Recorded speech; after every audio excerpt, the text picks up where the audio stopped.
Hello friends and readers. This is Kat Miller coming to you from my magic writing chair. I got some more questions in since my last video about 2 weeks ago, I believe. And so these are some more fun character type questions. So we'll try and get through them quickly. And hopefully Bruce will behave himself while we do that. Bruce is my nearly 2-year-old Shih Tzu Pekingese, and he likes to make a lot of noise while I'm busy. So let's see, maybe he'll come over here. Okay, first question. Not really a question, more of a comment from me. Since my last video, I've gotten 3 or 4 emails from aspiring writers. I did a little section on aspiring writers in my last video after being asked for advice for aspiring writers.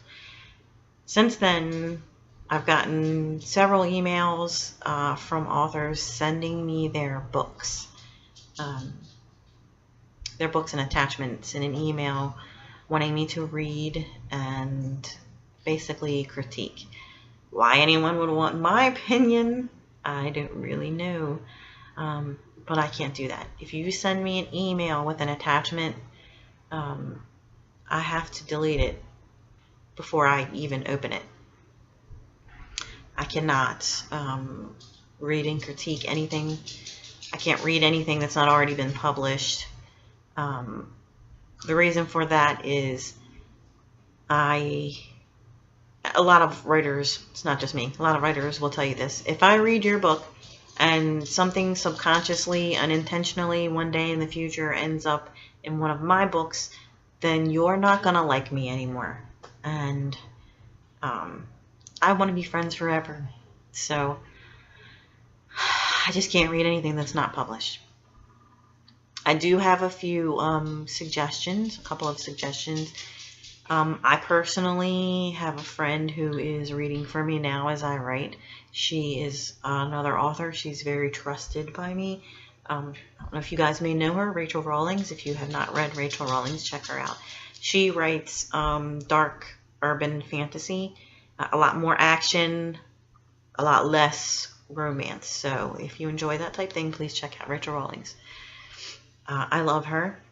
She takes time out of her busy day and her 3 beautiful children and her husband to listen to me ramble and basically freak out over my book.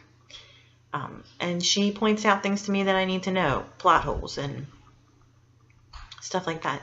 So a critique group is one idea. If you have some friends who are also writers and you guys are good friends and trust each other, you can get together, read each other's stuff, and then give each other advice on, you know, the story arc and any plot holes or anything like that from someone with experience writing. So that's one idea. Another idea is beta readers, or if you just have friends who do a lot of reading and they're willing to read that for you, then someone who does a lot of reading is going to be able to pick up anything that's missing in the story. So that's another idea. I wish that I had time to read and that it wasn't an issue for me, but I can't. So please don't email me your books. I can't read them. And I don't like to delete emails before I look at them, because there might be a note in there from you. There might be something that I really wanted to read, but I can't open it. So I'm sorry. Next question.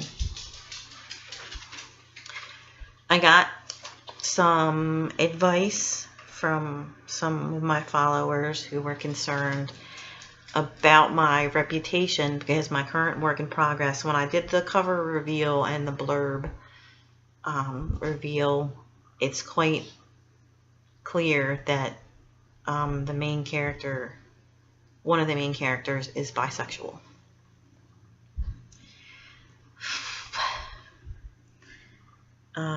So they're worried about my reputation going into a character like that.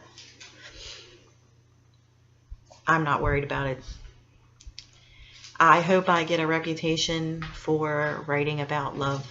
Lots of love, all kinds of love. There's not enough love in this world. And I think that wherever you find love is a miracle. It's just a miracle. And that's that.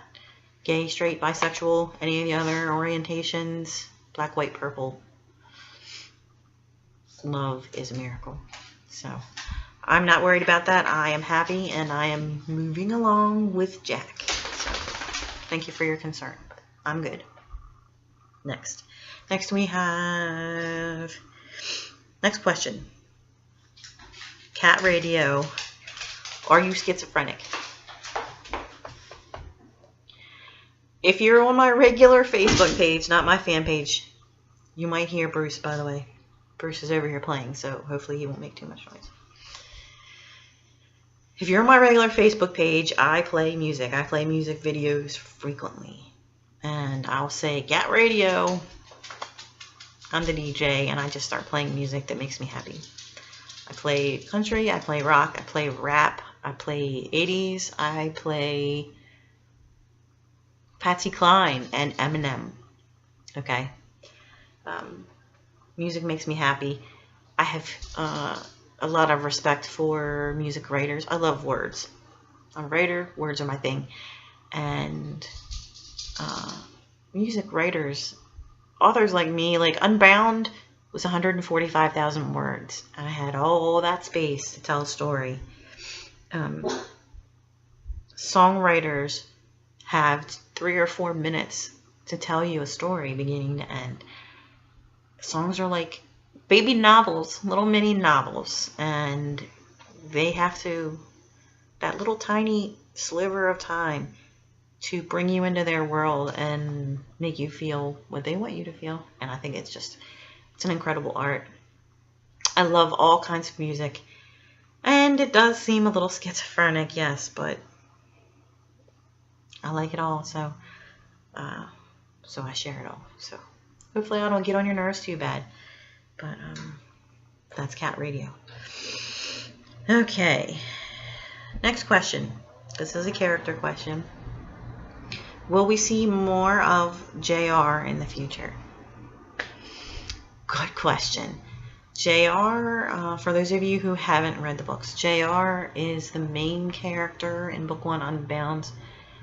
Danny has 3 half-siblings, and the youngest is a 10-year-old boy named JR. 10-year-old vampire, actually. And he's just a sweet kid. I love him. A lot of people love JR. In Book 1, he's just a sweet kid. In Book 2, he has a traumatic experience that takes him a little bit of time to get past. And I think that kind of endeared him to a lot of readers. I've been planning all along to bring JR back, yes, when he's older. I talked in my last video about the spin-off series, the Vampire Nation series, and I think that when JR is a grown-up, he's going to come back. I'm going to cross him over into the Vampire Nation, and we will see him again in the future when he is an adult.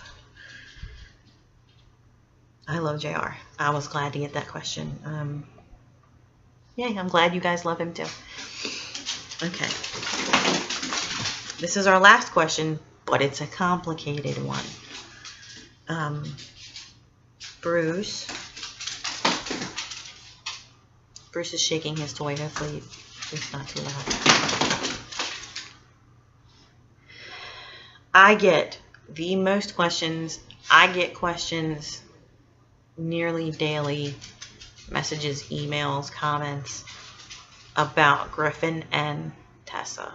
Griffin and Tessa are the parents of the main character in Unbound. Let me give you a little bit of background on this. I wrote Unbound and Unforgiven first, and so many people were curious about this couple. They are like a real life couple. They have been they've been through a lot. they're not the happy ending couple. They are, I have one fan who calls them Team Heartbreak. They are heartbreaking. They are, they love each other, but it's just not working out. So, people want to know if Griffin and Tessa are going to get their happy ending. Here's what I have to say about Griffin and Tessa. Just like many characters in the series,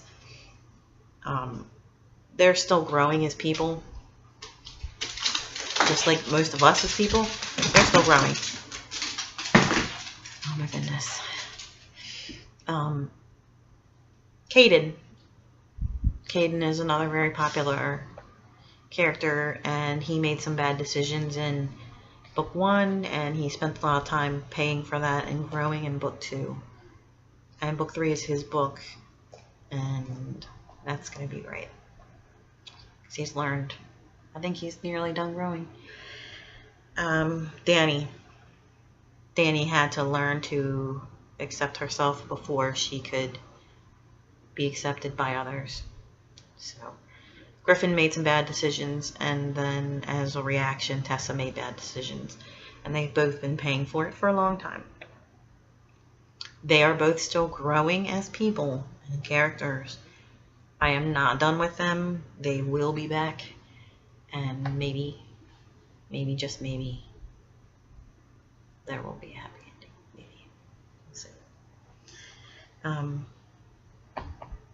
I love them too, so I hope it works out for them. I hope. I saw, when was that? In the spring, I saw J.R. Ward in Cincinnati, and that was such an experience for me. I'm a huge J.R. Ward fan, and she talked about her writing experience, and it really got me. J.R. Ward says that she is just the first reader. And people will say, why did you do that? Why did you do that? She's just the first reader. And that really connects with me. I'm not sure what's going to happen yet because I haven't read it yet. I'm not sure. But I just think that's that's very true for an author. I'm just the first reader. So don't blame me. It's not all my fault. All right. Thank you for the questions. Thank you for reaching out to me. Send me more questions. I'll do another video in a couple of weeks if I get some more questions. Facebook.com/CatMillerWriter. My email is catmillerbooks@gmail.com, and you can find me on Twitter at CatMillerAuthor. So, thank you for hanging out with me. Thank you for all the questions. Thank you for reading. Thank you for reviewing. And I will talk to you again soon.